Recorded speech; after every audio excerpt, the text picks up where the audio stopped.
BRS నాయకులు బొల్ల మల్లయ్య యాదవ్ గారితో మాట్లాడదాం. మల్లయ్య గారు నమస్కారం అండి. మల్లయ్య యాదవ్ గారు, బీఆర్ఎస్ నాయకులు రోజుకో చోట ఈ భూ కుంభకోణాలు బయటపెడతా ఉన్నారు. కాంగ్రెస్ ప్రభుత్వం అధికారంలోకి వచ్చిన దగ్గర నుంచి చూస్తే ఈ రోజు వరకు కూడా వాళ్లకు ఖాళీ జాగా కనబడితే, వాళ్ళ మంత్రులకు కావచ్చు, సీఎంకి కావచ్చు, ఖాళీ జాగా కనబడితే అక్కడ కన్ను పడిందంటే దాన్ని కబ్జా చేయాల్సిందే. అంటే మొత్తం రేవంత్ రెడ్డి భూమి చుట్టూ తిరుగుతూ ఉన్నాడు. రాజకీయమే అసలంతా ఇక్కడ భూ కుంభకోణాల చుట్టూ తిరుగుతున్నటువంటి పరిస్థితి వచ్చింది అని చెప్పి మీరు విమర్శిస్తూ ఉన్నారు, బహిరంగంగా ఆరోపణలు చేస్తున్నారు. కానీ ఇక్కడ ఇప్పుడు బీజేపీ నాయకులు మాట్లాడారు, ఈ అవినీతికి, ఈ ఆక్రమణలకు, భూ కబ్జాలకు బీజం పడింది, తెరతీసింది బీఆర్ఎస్ ప్రభుత్వంలో కాదా? ఆ రోజు మరి మీరు ఏం చేశారు? అప్పటి నుంచి ఇప్పటి వరకు, అంటే కాంగ్రెస్ ప్రభుత్వం అధికారంలోకి వచ్చిన తర్వాత మొదలయ్యాయని చెప్తున్నారు, కానీ వీటికి బీజం ఆనాడే పడింది అని చెప్పేసి బీజేపీ నాయకులు అంటా ఉన్నారు.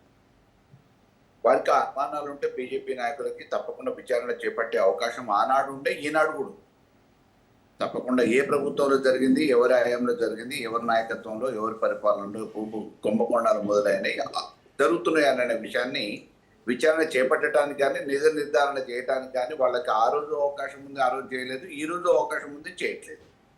మేమేమంటున్నామంటే గత 2.5 సంవత్సరాలుగా కాంగ్రెస్ ప్రభుత్వం ఏర్పడ్డ నాటి నుంచి నేటి వరకు అనేక కుంభకోణాలను వెలిగి ప్రతిపక్ష నాయకులు తీయటం, ప్రతిపక్ష పార్టీలు తీయటమే కాదు, పత్రికలు కూడా తీసినాయి, టీవీలు కూడా తీసినాయి. అయినా కానీ దాని గురించి కనీసం చీమ కొట్టినట్టు కూడా లేదు. దున్నపోతు మీద వర్షం పడ్డట్టు ఉంది తప్ప చెవిటోని ముందు శంఖం ఊదితే ఏ రకంగా ఉంటుందో ఆ రకంగా ఈరోజు ప్రతిపక్ష నాయకులు మొత్తుకున్నా, పత్రికలు మొత్తుకున్నా, ఎలక్ట్రానిక్ మీడియా వాస్తవాలతోని ఉన్న వివరాలతో చెప్పినా కానీ బహిరంగ ప్రపంచానికి చాటి చెప్పినా పట్టించుకునే పరిస్థితి లేదు. వాళ్ళు అనుకున్న లక్ష్యాన్ని చేరుకోవటానికి, వాళ్ళు అనుకున్న దాన్ని చేజిక్కించుకోవడానికి చేస్తున్న ప్రయత్నాలు అధికారికంగా అధికారులను అడ్డం పెట్టుకుని చేస్తున్నారు తప్ప ఎక్కడ రాజీ పడట్లేదు, వెనకట్టలేదు. ఫ్యూచర్ సిటీ పేరు మీద అక్కడ డెవలప్ అవుతుంది అనేది ఒక భ్రమలోకి తీసుకుపోవడానికి, రియల్ ఎస్టేట్ రంగాన్ని విస్తరించుకోవడానికి ఫ్యూచర్ సిటీ అని ముఖ్యమంత్రి గారు తీసుకొచ్చారు. గచ్చిబౌలు ఏ రకంగా కొల్లగొట్టే ప్రయత్నం చేసారో దాన్ని విద్యార్థులు ఎట్లా అడ్డుకున్నారో మనం చూస్తాం. అదే రకంగా పొంగులేటి గారి గురించి ఈ ఒక్క రోజు కాదు, షా లాంటి వాళ్ళు ఎవరైతే అధిపతులు, భూమికి సంబంధించిన లబ్ధిదారులు, బాధితులు ఉన్నారో వాళ్ళు వచ్చి బహిరంగంగా ఈరోజు షా లాంటి వాళ్ళు చెప్పటమే కాదు, అనేక విషయాలలో హైదరాబాద్ చుట్టుపక్కల ఉన్న భూములలో ఇన్వాల్వ్ అయిన వారు, వారి కుటుంబ సభ్యులు, వారి కొడుకు, ఇటువంటి బంధువులు వాళ్ళు జోక్యం చేసుకొని ఇన్వాల్వ్ అవుతున్న అనేక విషయాల మీద పత్రికలలో కూడా వచ్చినాయి. కానీ ఏనాడు కూడా ఇగో నేను చేయలేదు, అవసరమైతే నిజ నిర్ధారణ కమిటీ లేకపోతే నా మీద వచ్చిన ఆరోపణల్ని వాస్తవాలు తెలుసుకునేంత వరకు నేను పదవి నుంచి వైదొలుగుతాను, లేకపోతే ఈ దీంట్లో ఈ జోక్యం చేసుకోకుండా మీరు ఒక కమిటీని ఎంక్వైరీ చేసుకోండి అని చెప్పేసి ఎప్పుడు కూడా వచ్చింది లేదు. దాన్ని సమర్థించుకునే ప్రయత్నాలు ఉన్నాయి. ఇవి మావి, మాకు ఆధారాలు ఉన్నాయి, మేము ఇట్లా తెచ్చుకున్నామని చెప్పేసి శ్రీనివాసరెడ్డి గారు చెప్పే ప్రయత్నం చేస్తున్నారు. కింది నుంచి మీది వరకు ఈరోజు మేము బీఆర్ఎస్ పార్టీగా మా నాయకులు చేసిన ఆరోపణలను అక్షర సత్యాలు ఉన్నాయి తప్ప ఏ ఒక్కటి కూడా అవాస్తవం లేదు. దాన్ని నిరూపించడానికి ఒకవేళ వారు సిద్ధమైతే నిరూపించడానికి మేము సిద్ధంగా ఉన్నాం.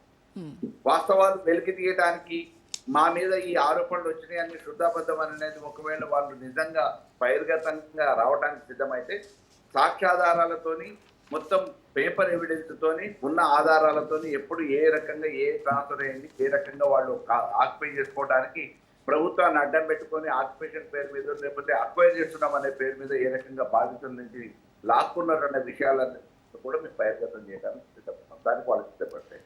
కాబట్టి అది కేవలం ముఖ్యమంత్రి దగ్గర నుంచి, రెవెన్యూ మంత్రి దగ్గర నుంచి అన్ని స్థాయిలలో కేవలం హైదరాబాద్, రంగారెడ్డి జిల్లాలోనే కాకుండా అవకాశం ఉన్న ప్రతి దగ్గర కాంగ్రెస్ నాయకులు చేస్తున్న సంస్థ ఈరోజు భూమి ఎక్కడికక్కడ ఏ రకంగా దాచుకోవాలి, భూములలో ఏ రకంగా ఉన్న వనరుల్ని కొల్లగొట్టాలనే ఆలోచనలోనే కాంగ్రెస్ ప్రభుత్వం, పాలకులు, నాయకులు. కానీ మల్లయ్య యాదవ్ గారు, మీరు ఏదైతే ఆరోపిస్తున్నారో రెవెన్యూ మంత్రి పొంగులేటి శ్రీనివాసరెడ్డికి సంబంధించినటువంటి, ఆయన కొడుకుకు సంబంధించినటువంటి కంపెనీలు, కోహినూర్ కంపెనీస్, ఇవన్నీ కూడా కబ్జా చేశాయని చెప్తున్నారు కదా. మరి అసలు ఆ కోహినూర్ కంపెనీకి, హర్షారెడ్డికి సంబంధమే లేదు. ఆయన 2023 జనవరిలోనే ఆయన రిజైన్ చేశారు కదా ఆ కంపెనీకి. మేము ఉన్న వాటిని నిరూపించడానికి సిద్ధం. అంతకుముందు ఉన్నవి ఈ రోజు ఏదో రాజీనామా అని పేపర్ మీద పెట్టుకుంటే అంతకుముందు చేసిన పాపాలన్నీ గోదావరిలో గడిగేసుకున్నట్టు కాదు కదా. గంగలో మునిగినట్టు కాదు కదా.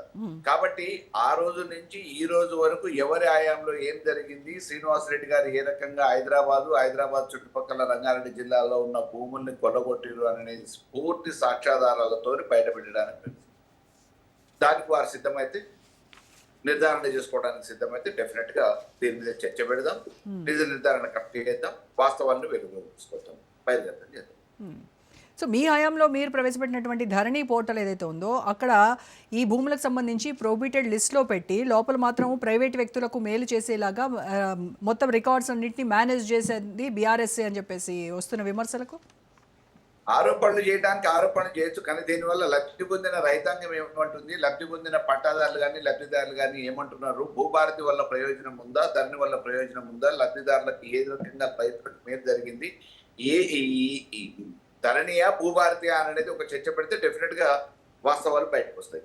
భూభారతి అనే పేరు మీద ధరణిలో ఉన్న వాటిని చెదరగొట్టడానికో లేకపోతే వాళ్ళు ఆక్రమించుకోవడానికో మీరు అట్టబెట్టి ఇట్లా పెట్టి చేసిరు అని అంటే తప్పకుండా వెలికి తీయండి. మీ అధికారం ఉంది కదా, ప్రభుత్వం మీదే ఉంది కదా, అధికారం మీ వాళ్ళు ఉన్నారు కదా, దీనికి సంబంధించిన జ్యుడిషియల్ కమిటీ వేయండి, రెవెన్యూ ఎక్స్పర్ట్స్ పెట్టండి, అడ్వకేట్స్ పెట్టండి, రెవెన్యూ అడ్వకేట్స్ ని వెలికి తీస్తే ఎవరి హయాంలో ఏం జరిగినాయి, ధరణిలో మేము మిస్యూజ్ చేసినామో భూభారతి పేరు మీద మీరు మిస్యూజ్ చేయడానికి ప్రయత్నాలు జరుగుతున్నాయి అన్న విషయాన్ని మేము బహిర్గతంగా ప్రజలకు అందరూ కూడా వివరించడానికి, వాస్తవాన్ని వెలుగులో తీయడానికి న్యాయ విచారణ కూడా సిద్ధం.